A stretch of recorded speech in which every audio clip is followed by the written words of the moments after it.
50 साल से भी पहले से ये टॉपिक के ऊपर हम लोग इलेक्शन लड़ रहे हैं और हम लोग लो बजट में ज़्यादा एफिशिएंसी देते हैं। अच्छा, तो ये सेम सवाल मेरा आपसे, आपको क्यों लगता है कि लोगों ने आपको वोट करना चाहिए? वैसे तो हम चुनाव में पहली बार आए हैं, लेकिन हम लोगों को ये विश्वास दिला सकते हैं कि ये बायोफ्यूल्स जो है वो नेचर और इको फ्रेंडली है, नेचर को बिल्कुल भी हार्म नहीं पहुंचाएगा। इसलिए मुझे लगता है कि लोगों ने हमें वोट करना चाहिए। तो पेट्रोल पार्टी, आपका कुछ कहना है इस पर? हमारे पास खाने के लिए कुछ नहीं है, हम वेजिटेबल ऑयल से कैसे बायोडीजल बना सकते हैं? अभी ऐसे जरूरी नहीं है कि हमें वेजिटेबल ऑयल ही यूज करना चाहिए। अभी टेक्नोलॉजी इतनी आगे बढ़ चुकी है कि हम अलगे से भी बायोडीजल बना सकते हैं। हमेशा ऐसा नहीं है कि हमें जो खाना है जो उसके लिए स्पेशली क्रॉप्स कल्टीवेट करना चाहिए। हम जो वेस्ट प्रोडक्ट्स है उससे भी खाना बना सकते हैं। पर हमें तो कन्वेंशनली मिलता है ना, पेट्रोल डीजल वगैरह, तो वो चीप है, मतलब इनएक्सपेंसिव है। आपका तरीका तो बहुत एक्सपेंसिव लगता है। लेकिन अभी तो बस शुरुआत हो रहा है इसका, अभी और उससे हमें डेवलप करना है। तो हमें बस स्टार्ट कर रहे हैं हम कि कैसे हम बायोफ्यूल्स को और ज़्यादा इस्तेमाल कर सकते हैं, उसकी एफिशिएंसी बढ़ा सकते हैं। आपने बोला कि टेक्नोलॉजी डेवलप हो रही है, कि क्या हो रही है, क्या रहा है, किधर है? अगर आप मार्केट में जा रहे हैं तो आपको कहीं दिखता है शॉपिंग स्टोर में sunflower oil, groundnut oil, algae oil दिखता है? आप अलगी ऑयल के बारे में कह रहे हैं, लेकिन अगर आप पेट्रोल और डीजल के बारे में कहेंगे तो वो 150 साल से उसके ऊपर काम चल रहा है, उसके ऊपर डेवलपमेंट हुआ है और अब जाके हमें इतनी अच्छी माइलेज मिल रही है, हम उसका इस्तेमाल अच्छी तरीके से कर रहे हैं। तो आप हमें टाइम तो दो उतना कि हम उसके ऊपर थोड़ा काम करें ताकि वो हम यूज कर सकते हैं उस पर कार्स पे। यूसेज की 150 साल से आप फॉलो कर रहे हैं, लेकिन पेट्रोल और डीजल तो 10,000 ईयर्स पहले से ही है। तो उसके पीछे जो हम लोग ने अपना मनी जो वेस्ट किया है, इंफ्रास्ट्रक्चर जो वेस्ट किया है, वो डेवलप हो गया है। सो 10,000 years of research against 100 years of research, you only say, क्या आपको बराबर लगता है? उनका पॉइंट भी सही है। उनका पॉइंट ये है कि अभी इतना रिसर्च है, पूरी इंडियन इकोनॉमी डिपेंड करती है पेट्रोल डीजल पे। तो आप ये कहना चाहते हैं कि आप पूरी इकोनॉमी से लेकिन अगर आप देखेंगे तो 40 से 50 साल के बाद पेट्रोल और डीजल दोनों खत्म हो जाएंगे। तो अभी जो कार्स पेट्रोल और डीजल पे चल रहे हैं वो बिल्कुल भी नहीं चल पाएंगे। तो हम कम से कम ऐसे कोई आइडियाज तो दे रहे हैं कि जिसकी वजह से पेट्रोल और डीजल पे चलने वाले कार्स किसी और बायोफ्यूल्स पे चल सकते हैं। तो हम लोग का इकोनॉमी, अगर हम लोग ने अभी रिसर्च नहीं किया तो इकोनॉमी पूरी तरीके से ड्रॉप हो जाएगा अगर पेट्रोल और डीजल जब खत्म हो जाएंगे। अभी अगर हम रिसर्च करेंगे तो फिर पेट्रोल और डीजल थोड़ा तो आगे बढ़ पा रहा है, कार्स हम यूज कर सकते हैं बायोफ्यूल से। तो 50 एंड 60 ईयर्स के बाद ऐसा कोई कंडीशन आना कि पेट्रोल एंड डीजल के सोर्सेस ही खत्म हो गए, तो आप क्या करें? उसके लिए कुछ तो सब्स्टिट्यूशन चाहिए। एट प्रेजेंट जर्मनी में साइंटिस्ट है, यूएसए के साइंटिस्ट है, वो लोग इतना रिसर्च कर रहे हैं, वो अबू धाबी में रिसर्च कर रहे हैं, वहाँ के ऑयल वेल्स पे रिसर्च कर रहे हैं। लेकिन अपना टेक्नोलॉजी इतना डेवलप है, अगर सपोज वाइल्ड केस में 40-50 ईयर्स के बाद अगर ऑयल वेल्स डिप्लीट हो रहे तो हम लोग को अभी पता चलना चाहिए, हम लोग को अभी पता चलना चाहिए ना, हम लोग को अभी कोई बोलना नहीं है। अभी प्रॉपर स्टैटिस्टिक्स आप बोलो किधर से मिला, कौन बोल रहा है कि 40-50 ईयर्स के बाद ये ऑयल वेल्स जाने वाले हैं? वो सिर्फ प्रेडिक्शन है और रियलिटी नहीं है। अगर रियलिटी होता तो सब जगह पर केओस रहता है, सब जगह पर केओस रहता है। फिर भी हम लोग देख सकते हैं कि रोड पे कितना यूजलेस वेस्ट होता है पेट्रोलियम का। तो लेकिन अगर आप लोगों को देखेंगे तो लोगों को बस अपनी चिंता है। लोगों को क्या है, पैसे देंगे, पेट्रोल डीजल खरीदेंगे और उसका इस्तेमाल करेंगे। वो लोग ग्लोबल लेवल पे नहीं थिंक करेंगे कि अरे पेट्रोल और डीजल खत्म हो रहा है तो हमें उसके ऊपर अच्छे से थिंक करना चाहिए। जबकि रिसर्चर्स ग्लोबल लेवल पे थिंक कर रहे हैं और उसकी वजह से ही वो लोग उसके ऊपर रिसर्च कर रहे हैं। आपको पता है कि जब भी पेट्रोल और डीजल बनता है तो उसके लिए अनडिस्टर्ब कंडीशन होना चाहिए, जबकि पॉपुलेशन अभी इतना बढ़ रहा है कि माइनिंग एकदम कंटिन्यूसली हो रहा है, तो उसको बार बार डिस्टर्बेंस की वजह से वो नहीं बन पा रहा। और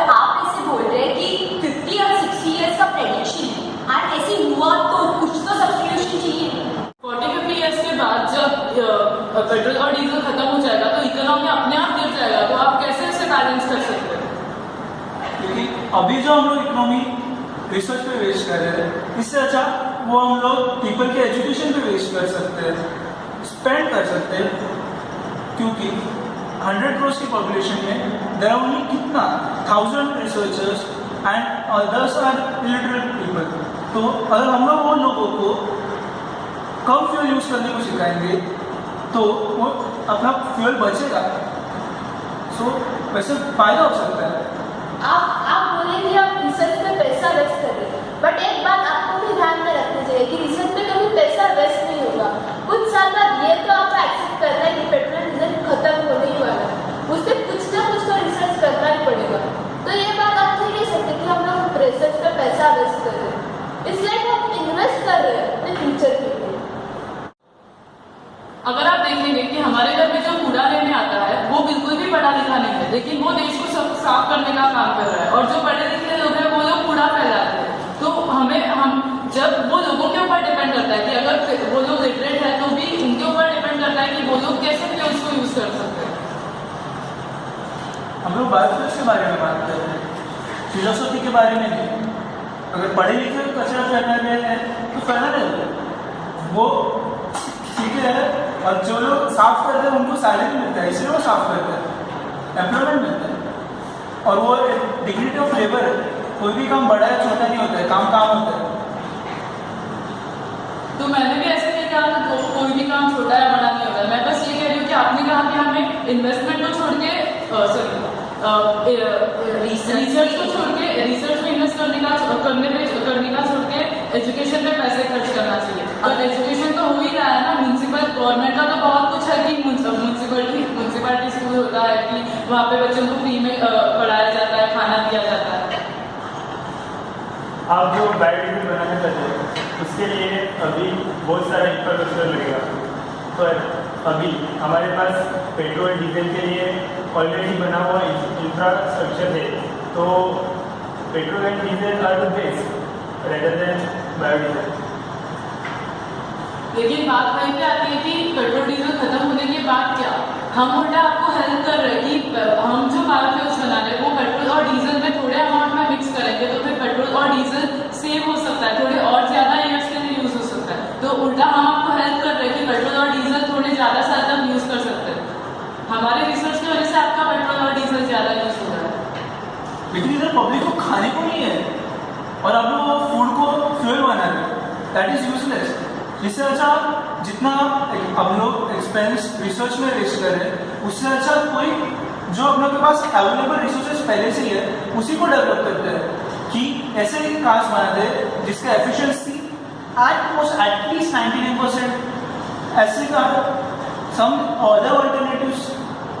तो उसके लिए भी रिसर्च ही करना पड़ रहा है, और आपको पता है कि फ्यूल अभी खत्म होने ही वाला है, तो हम और कोई ऐसी चीज़ें ढूंढ रहे हैं जिससे कार्स चल सकते हैं। हम ये आपको पता है अलगे के ऊपर इतना रिसर्च हो रहा है कि हम उससे भी पेट्रोल और डीजल बना सकते हैं, उससे भी ऐसी चीज़ें बना सकते हैं जिससे कार्स चल सकते हैं। अलगे से ऑयल्स बना रहे हैं, तो फिर अलगे तो ऐसी चीज़ नहीं है कि खाना हम लोगों का जिसकी वजह से लोगों को खाने नहीं मिलेगा। अलगी मिलता किधर है, मास प्रोडक्शन होता किधर है? बट हम उसी पे डेवलपमेंट, मैंने आपको अभी कहा कि पेट्रोल और डीजल पे 150 साल से काम हुआ है, इसकी वजह से आप ऐसे कह रहे हो कि हाँ पेट्रोल और डीजल बहुत स्ट्रॉन्ग है, उसका एफिशिएंसी ज़्यादा है। अभी हम लोग ने बस शुरुआत किया है डेवलपमेंट रिसर्च के ऊपर, तो और हमें थोड़ा और रिसर्च करने देंगे आप, और थोड़ा टाइम लगेगा तो और ज़्यादा हम आपको एफिशिएंसी दे सकते हैं। अलगे का प्रिपरेशन तो हम अलगे ग्रो तो कर सकते हैं, अलगी रैप में भी बना सकते हैं, बस उसके थोड़े से हमें स्पीशीज मिल गए तो हम उसे और डेवलप कर सकते हैं। तो आप अलगी क्या कहाँ पे बनता है, अगर हमें रिसर्च करना है तो हम उसे खुद बनाएंगे और उसके ऊपर रिसर्च करेंगे। हम आपको सिर्फ थोड़ा टाइम मांग रहे हैं कि हम लोग रिसर्च करें and as a substitution petrol को बायोडीजल यूज करें। आप बायोडीजल सिर्फ 1 to 2% यूज़ कर सकते हैं पेट्रोल में, बट 1-2% से कुछ ज़्यादा मेजॉरिटी तो पेट्रोल ही यूज हो रहा है, ऊपर से थोड़ा अलगी का बायोडीजल डालने से क्या फायदा, क्या यूज क्या होता है?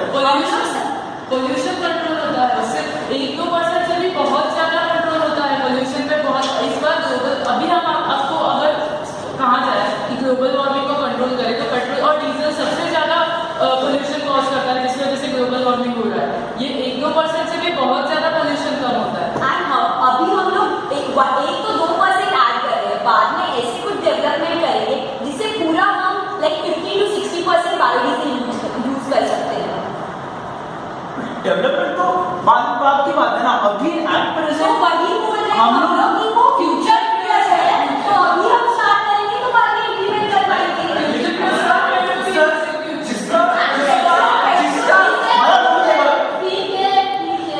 बात जिसका प्रेजेंट ही नहीं है उसका फ्यूचर कैसे होगा?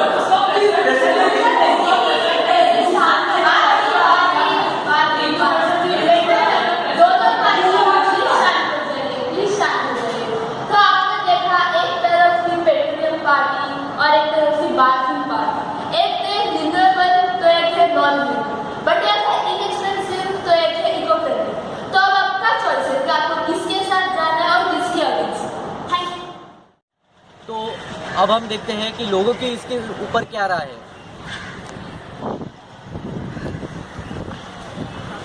तो आपको क्या लगता है किसे वोट करना चाहिए, बायोफ्यूल्स या पेट्रोलियम? मैं बायोफ्यूल के साथ हूँ। हाँ, मैं भी बायो, बिकॉज वो टेक्नोलॉजी के साथ है और अभी टेक्नोलॉजी ही बदलने वाला है, तो क्या है बायोफ्यूल। ठीक है। डालो।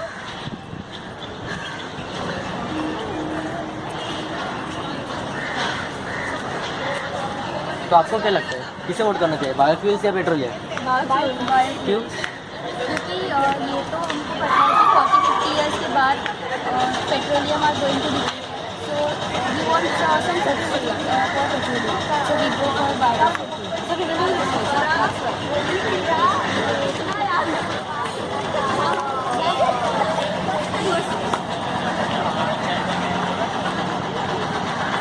आपको क्या लगता है किसे वोट करना चाहिए, बायोफ्यूल्स या पेट्रोलियम?